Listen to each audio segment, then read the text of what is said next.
Hello friends, welcome back to my YouTube channel. आज मैं आपके साथ शेयर करने जा रही हूँ इस बदलते मौसम की खास रेसिपी। जी हाँ फ्रेंड्स, गर्मियाँ आ चुकी हैं लेकिन अभी मौसम बहुत बदल रहा है और इस बदलते मौसम में खूब सारी बीमारियाँ हो रही हैं। तो इस बीमारियों से छुटकारा पाने के लिए इम्यूनिटी से भरपूर ये रेसिपी आज हम बनाएंगे। तो वीडियो को स्किप किए बिना लास्ट तक देखें। चैनल पर नहीं है तो प्लीज़ चैनल को सब्सक्राइब करें। तो ये सुपर टेस्टी रेसिपी बनाने के लिए सबसे पहले मैंने यहाँ लिया है 100 ग्राम देसी घी और इसी के साथ मैं यहाँ ले रही हूँ 100 ग्राम गोंद। जी हाँ फ्रेंड्स, हमने यहाँ पर ये 100 ग्राम गोंद ली है। गोंद बहुत ही फ़ायदेमंद होती है, इम्यूनिटी से भरपूर होती है। तो थोड़ा थोड़ा करके हम ये गोंद को इस घी में फ्राई करेंगे। आप देख सकते हैं कितनी अच्छे से गोंद फूल रही है और इसी तरह हम सारे गोंद को फ्राई कर लेंगे।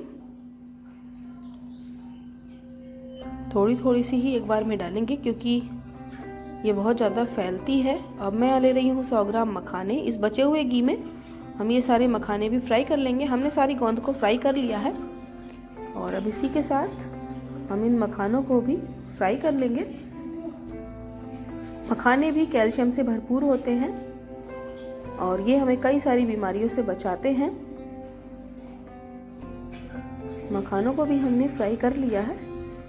इन सभी को हम निकाल लेते हैं एक प्लेट में। तो ये लीजिए फ्रेंड्स, हमने सभी मखानों को भी निकाल लिया है। अब इसी कढ़ाई में मैं यहाँ ले रही हूँ 50 ग्राम खरबूजे के बीज और इन खरबूजे के बीज को भी हम भून लेते हैं। यकीन मानिए फ्रेंड्स, सुपर टेस्टी रेसिपी बनकर तैयार होगी कुछ खास टिप्स और ट्रिक्स के साथ जब आप इसे बनाएंगे और आपको इस बदलते मौसम की बीमारियों से भी ये बचाएगी। तो जब हम ये खरबूजे के बीज भूनते हैं तो एक बहुत बड़ी प्रॉब्लम होती है कि भूनते समय ये बीज बहुत ज़्यादा चटकते हैं और कढ़ाई से बाहर आने लगते हैं। तो उसी प्रॉब्लम का सॉल्यूशन बता रही हूँ। इसके लिए हम क्या करेंगे, हम इस कढ़ाई में थोड़ा सा पानी छिड़क लेंगे। पानी छिड़कने से क्या होगा कि ये बीज चटक कर बिल्कुल भी बाहर नहीं आएंगे और बहुत ही आसान तरीके से बिना फैले ये भून जाएंगे। और ये देखिए बीज भून चुके हैं। बीज को भूनने का साइन ये होता है कि ये फूलकर एकदम डबल हो जाते हैं। इसी के साथ मैं ले रही हूँ 10-12 बादाम, जिन्हें हमने छोटा छोटा कट कर लिया है। इन्हें भी हम 1 मिनट के लिए भून लेंगे।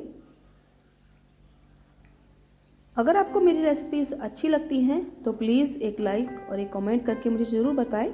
और यहाँ पर बादाम भी भून चुके हैं। अब हम इन सभी को प्लेट में निकाल लेते हैं।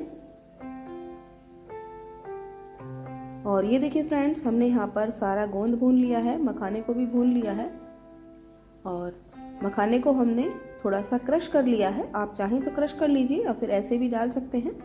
और बीज भी भून चुके हैं। अब इसी कढ़ाई को हम दोबारा ले रहे हैं और इसमें हम ऐड कर रहे हैं आधा किलो गुड़।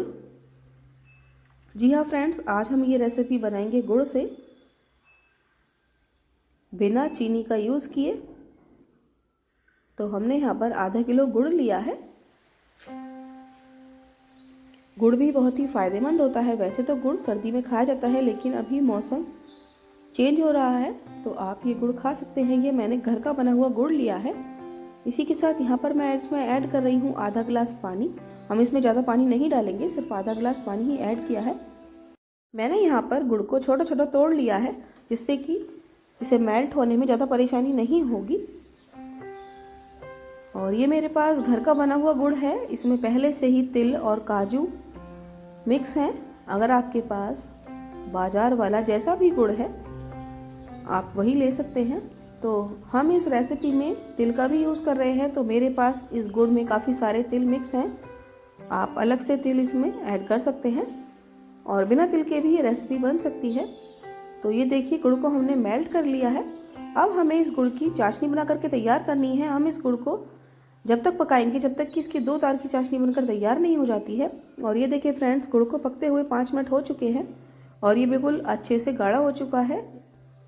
अब इसे चेक करने का मैं तरीका बताती हूँ। इसे आप कैसे चेक करेंगे कि ये बर्फ़ी बनाने के लिए रेडी है या नहीं। हम एक कटोरी में थोड़ा सा पानी ले रहे हैं और उसके अंदर थोड़ा सा गुड़ डालेंगे और इस तरह से इसे हाथों से हम उठाकर देखेंगे। अगर ये इकट्ठा हो रहा है, इसकी गोली बन रही है, तो ये एकदम परफेक्ट है। और आप देख सकते हैं गुड़ बिल्कुल अच्छे से इकट्ठा हो रहा है। अब ये बिल्कुल रेडी है बर्फी बनाने के लिए। तो अब जो हमने सारी चीज़ें भून कर रखी थी इन सबको इसमें ऐड कर देंगे। थोड़ा थोड़ा करके ही हम इसमें ये सारी चीज़ें डालेंगे। अगर आपको ये ज़्यादा लग रही हैं तो आप थोड़ा बहुत बचा भी सकते हैं। तो जो हमने यहाँ पर सारी चीज़ों का मेजरमेंट लिया है उसके हिसाब से अगर आप बनाएंगे तो आपको कोई भी दिक्कत नहीं होगी। जैसे मैंने यहाँ पर 100 ग्राम गोंद, 100 ग्राम मखाने और 50 ग्राम खरबूजे के बीज लिए हैं। तो हमने सारी चीज़ों को इसमें मिक्स कर दिया है, जो हमने गोंद, मखाने और गिरी भून कर रखी थी, और अच्छे से गुड़ में मिक्स कर लेंगे। और एक प्लेट में अब हमने ऑयल लगा कर रखा था और उस ऑयल में हमने इस सबको ट्रांसफ़र कर दिया है। इसे हम थोड़ा सा ठंडा होने देंगे और जब ये थोड़ा सा ठंडा हो जाएगा 5 मिनट के बाद हम एक नाइफ की हेल्प से इसमें कट लगा लेंगे। अगर आप बिल्कुल ठंडा होने के बाद इसे कट करेंगे तो बहुत प्रॉब्लम होगी, अच्छे से पीसेस नहीं निकल पाएंगे। तो अभी ये थोड़ा सा गर्म है, तभी हम इसमें नाइफ से कट लगा लेंगे। और जब ये बिल्कुल ठंडा हो जाएगा तब हम इसके पीसेस काट कर अलग करेंगे। तो ये देखिए फ्रेंड्स, तैयार है super tasty, super yummy, immunity से भरपूर गुड़ की बर्फी। तो इस बदलते मौसम में आप भी एक बार जरूर ट्राई कीजिए। बच्चे बड़े सभी को ये बहुत पसंद आने वाली है और सभी बीमारियों से आप बचे रहेंगे। तो मिलते हैं अगली वीडियो में, तब तक के लिए बाय बाय।